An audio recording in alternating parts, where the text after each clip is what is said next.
Tēnā koutou katoa. I'm Alison Andrew, Chief Executive of Transpower. I'm going to read a statement, then I'm going to hand over to Morné Green, Managing Director of Omexom New Zealand. Then we'll both take questions. On Thursday, 20th of June, Transpower's service provider in the Auckland and Northland regions, Omexom, had a crew completing routine maintenance on a tower near Glorit. Part of that work included maintenance on the base plates which secure the tower to the ground.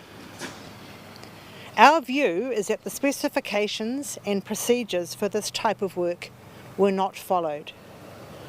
All the nuts securing the tower to the base plate on 3 legs have been removed, which caused the tower to lift off the base plate and fall. It is unprecedented and inconceivable that so many nuts were removed at once. We have appointed an external party to undertake a full investigation into the cause of the fallen tower. While not complete, the investigation is now at a point where we can release some information, acknowledging the significant public and media interest in what caused the tower to fall. While we are very grateful that no one was hurt when the tower fell, the failure to follow procedure resulted in a significant power outage that had real impact on the people of Northland. The ongoing investigation will look at in much more detail what happened and why the correct procedures were not followed. We are committed to learning from this event and implementing any additional controls that may be identified. Finally, we know it's never easy to be without electricity, and we know that Northland has been through a lot in recent years. We also know it's a resilient part of New Zealand, and we'd like to extend our thanks to the local communities and leaders, civil defence and our lines company partners and local generators for their support and assistance. I'd also like to thank the Transpower staff, service provider crews, design engineers and everyone who's put in a massive amount of effort to get the power back on for the region. And a huge thanks also to the landowner and the Glorit community. Morning. Thank you, Alison. Tēnā koutou katoa. Good afternoon. I am Morné Green, the Managing Director of Omexom New Zealand. Transmission line work in the upper north of the North Island and also the bottom of the South Island are under my care. My thoughts and families are with those families and businesses that's been impacted by this outage. Also the residents of the Vector network that has been impacted. My thoughts are also with our staff that has been immediately impacted by this event. As you know, on the 20th of June, around 11 AM, the transmission tower in Glorit experienced a failure resulting in the outage. Our crew was on site at the time. I'm happy to report that they are safe and unharmed. Omexom in New Zealand has more than 25 years worth of experience working on and building transmission line towers with and for Transpower.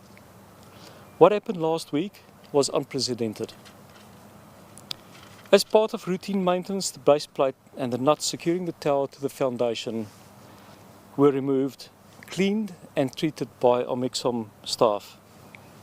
During this work, too many nuts were removed and the tower fell over on its side. The fallen tower caused the power outage. Omexom promptly activated its emergency response to restore the power to what has become a very complex site. By 2:30 PM yesterday, the power to the 220 kV simplex circuit was restored via a newly constructed temporary tower.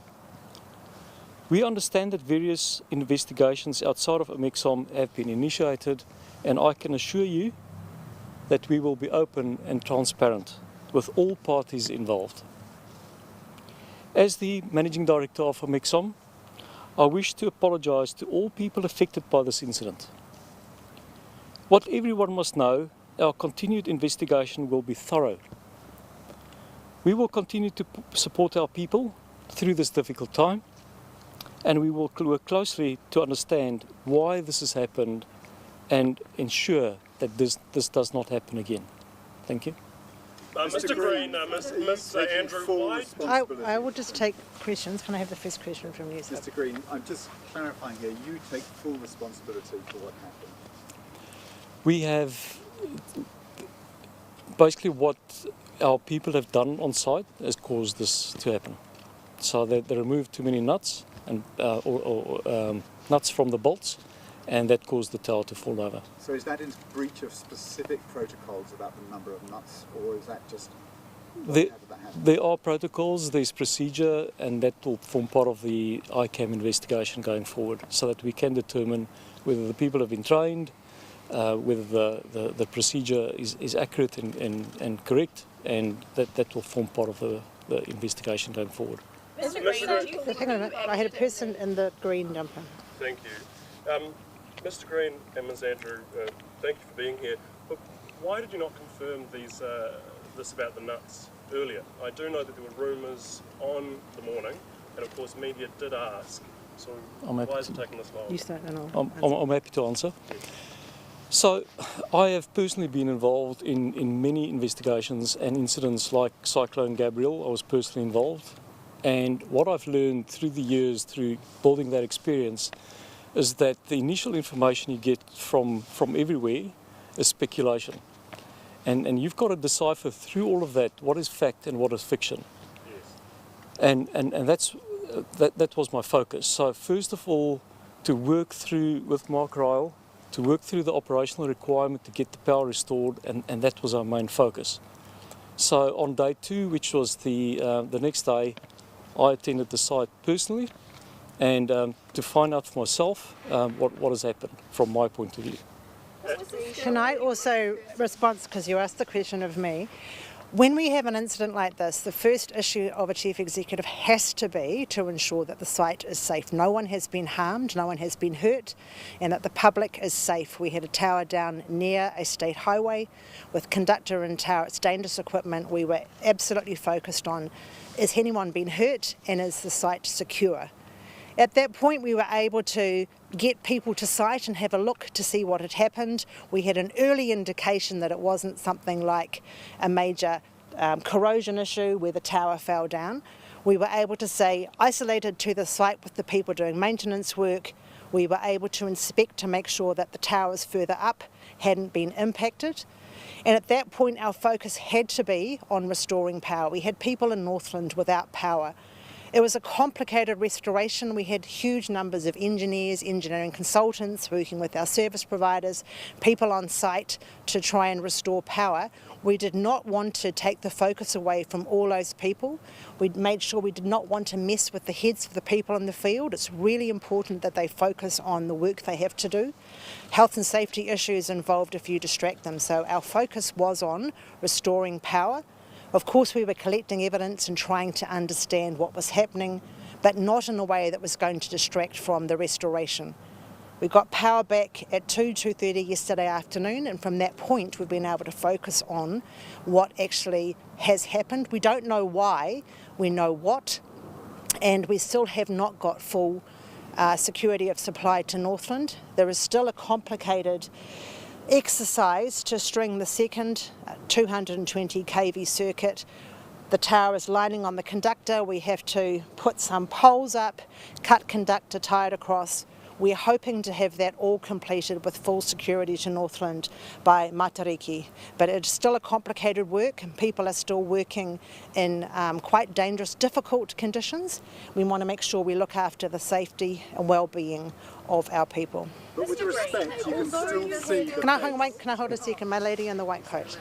Mr. Green, although you did have procedures to follow, which are understandable, do you still feel for those Northland residents who, although you say it's speculation, they do just want answers? Do you think you worked effectively enough? To restore the power, yes, absolutely. If I look at, I don't know if you've been to the job site since we've installed the Lindsay Tower. you would find that it's a massive amount of work that's gone into in such a short time frame without any incident. It's a massive amount of effort and work that has gone into, and that is specifically focused on Northland and to get the power back on for the people so that they weren't affected any further, which now is the case. And you can understand their frustration, right? Absolutely.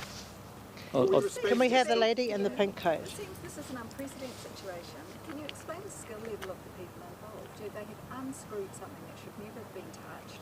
Who was in control? How big was the team? And who was effectively unsupervised unscrewing something that shouldn't have been touched by the same? Look, going into the detail of the team and specific people, that forms part of the ICAM investigation.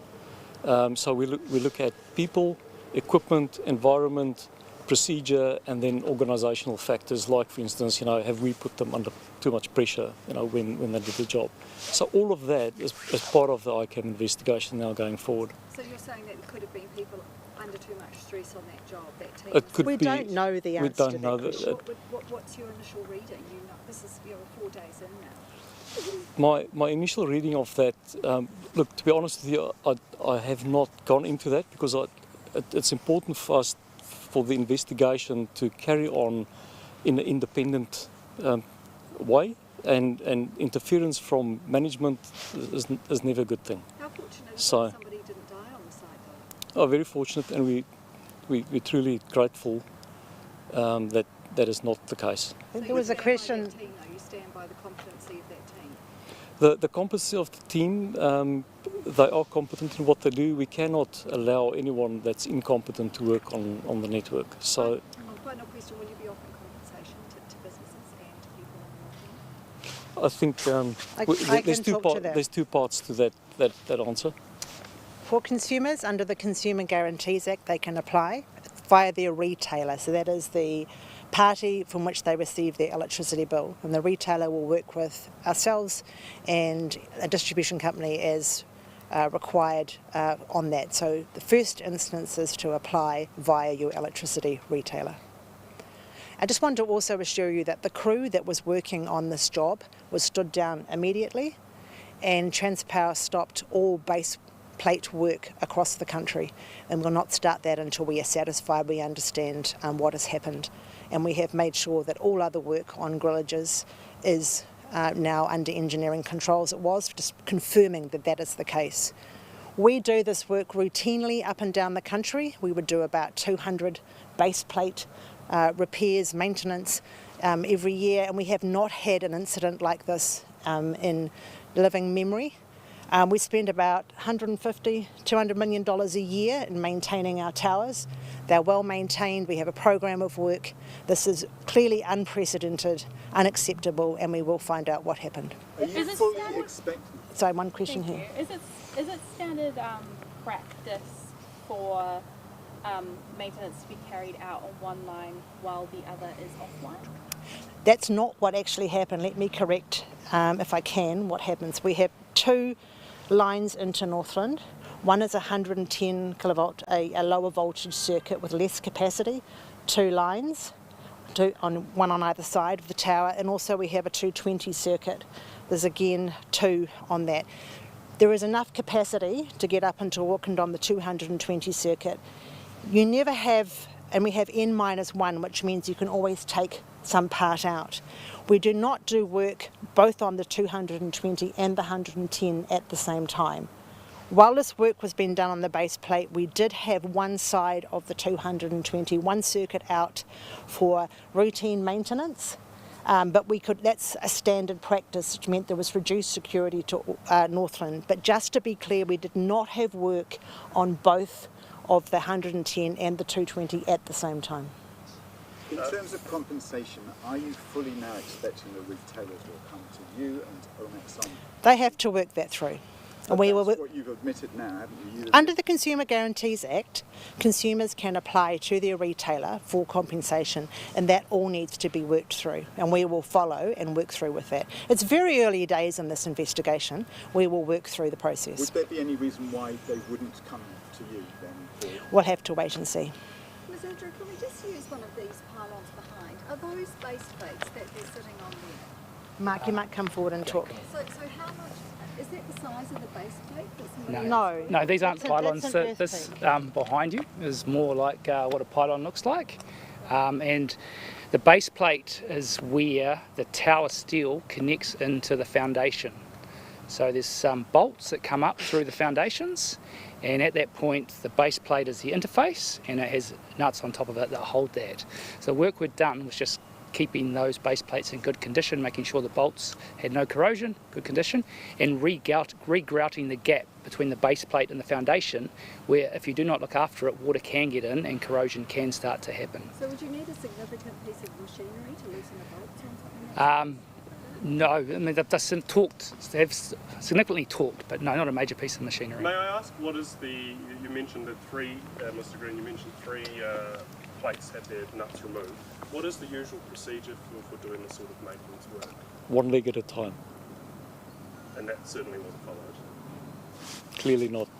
Miss Andrew, going forward, what preventative measures are you doing to ensure that, and for Mr. Green as well, who can answer this better, what preventative measures are going in place further forward? Is there teamwork happening within the company to ensure that this doesn't happen again? What are the measures being put in place there? I'm pretty sure people in Northland want to be reassured that this won't happen again. Yeah, as I said, the first thing we did was that we stopped all base plate work across the country. And we'll review that and make sure procedures are enforced and that this control cannot happen again. And we've also put extra controls on our grillage work and any work around foundations of towers. Also, clearly, a first alert goes out to our service providers talking about this, and they're on heightened attention. I'll hand over to Mark because a lot of work's gone on with our service providers on this issue. So yeah, any work more than removing sort of a bolt on a base plate needs engineering review. So any of that work outside the work we've stopped, we are reinforced and gone out and ensured that that engineering review has been done before that work continues. That's any work that could have an impact on a structure, which is foundation work or steel and bolt work. So I'm comfortable with those engineering reviews in place, that work's been designed and will be executed correctly. We also have an assurance program. We have our assurers out there assessing work on a daily basis. As Alison says, we do this work successfully around the country every day. We have an audit that was done on an Mexan crew doing the exact same task about 3 weeks ago in Invercargill, and everything was being done perfectly. Only one bolt was being removed from a base plate at a time, so not one whole base plate, just one bolt. So we have assurance and process in place. As Alison said, it's unimaginable how this has happened, but we will find out through the investigation any opportunities for improvement. With this admission, are you accepting or expecting WorkSafe to follow through with the prosecution or something like that? WorkSafe will do their own investigation if they see fit, and we'll just wait to hear from WorkSafe. Now, we're all amateurs here, but we all saw those base plates on a long television lens, and they looked as if there hadn't been there were no nuts there from our distance of several hundred metres or a few hundred metres. So could that not have been conveyed to us earlier, that there had not been nuts inside those base plates? I think, as you say, from the pictures, people would make up their own minds. It's really important for us to understand what had caused that. Was there a saboteur involved? Was there corrosion issues with the tower? It's really, as Morne said, important not to jump to conclusions, and we wanted to make sure that we had some established facts, had people eyes on site, and that we also were mindful of not messing with the heads of the crews that were doing the work. Health and safety and restoring power to Northland had to be our number one focus. What's going to happen, Miss Andrew, if you don't find out how this actually happened from this investigation? Although you say it's early days, what's going to happen from there? Is there more? I'd rather not speculate on what happens if we don't. We would do a detailed investigation. We do these ICAM investigations routinely in our business to understand and to learn, so we will do a good investigation. Now, I understand that the collapse is unprecedented, but I don't know who would be best to answer this, but have there ever been any reports, safety reports from this maintenance work of unacceptable procedures? We have had no near-miss reporting of these sorts of incidents before, and we have confident we have good near-miss reporting from our service providers. And as I say, we do a couple of hundred of these a year and have been without incident or without a near-miss reporting. So how many people would be on the team that go in to fix, to work on that? The standard work makeup is 3 people And what is on a team. And what is the skill level of the person who takes the bolts off? I assume they've got a senior hand or... You've got a senior supervisor or team leader, what we call a team leader, and then you'd have just trade assistants that would help them as a lead, as a hand. And what are their qualifications? Are they sparkies or what sort of skill level? The leader has to be a line mechanic or a transmission line mechanic, qualified. May I ask, sorry, Oh, and the other two? They're workers. So, It'd still be through grid skills. yeah, definitely. So Transpower, just to be clear, maybe Mark, you want to Yeah, I answer. can We jump have in a grid skills training program. So we have Grid Skills who provides training for the transmission industry. So the crews should have been, and we'll find out through the investigation, through the foundation tower course, and then it would be up to Omexom then to assess them on the job and deem them competent for the activity they're doing. So We that's provide the an training. in-house It's an in-house training program, and then deeming them competent to do the work would fall then to Omexom on-site observation and the like. Alongside this, does this become Sorry. an employment matter? I mean, are people potentially going to be sort of sacked, etc.? As part of the investigation, we have to understand what has happened, and you'll understand there are sensitivities. We have to be fair to people. I can see that you are all very keen to understand what happened, who's to blame. We need to be fair. We need to do a good process, find out what exactly has happened. Had the company failed them? What was the issue? And at that stage, we would deal with that issue. It's far too early to talk about that. So do you think it was fair to stand everybody on the team that was involved down then if you don't have blame to put on anyone particularly? You've got to consider their mental health. I mean, you can imagine a tower fall over and you're in close proximity of it.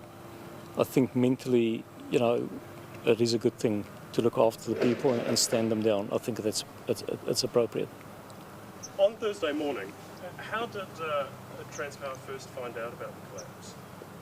Mark, you might want to talk. We have an automated notification system as soon as an event happens on the grid. So the first notification to myself and Alison was a message coming from that system saying that we'd lost power into Northland. That immediately put me into action to try and find out what's going on and set a crisis management team up. About 15 minutes after that, I had confirmation that we had a tower down. Now that had come from the crew on site who had reported that into our control centre, so that was good that they followed through and let us know as soon as possible. And just to reinforce Mornay's point around the information in the early days can be all over the show and not necessarily accurate, I also heard that we had conducted down across the state highway and we needed to tell police and close the motorway down. See, that wasn't the case. The tower had fallen, but the conductor was still sort of 10 metres in the air. So early days, it's early information. We set up a crisis management team and we start focusing on how do we make it safe, how do we get power back on, how do we get power to the consumers of Northland. And just when a job is finished, does the senior lead sort of check it all out before they probably drop it off and register all that? Part of what we do is quality checks, so that's part of the quality program. So we've got to confirm that that's a quality job. Any other questions we haven't covered off? Thank you all for your time. Can I just say one? I just want to make it clear that when we stand people down, we still look after them and we pay them. And depending on the person's attitude, some people would want to stay at home, other people would want to keep themselves busy, and we'd put them in the depot making up equipment or whatever. So our focus is on looking after our people. That's extremely important for us. Sorry. Thank you all for your time. If you have any further questions, you can refer them to Nathan. Thank you for coming. Thank you.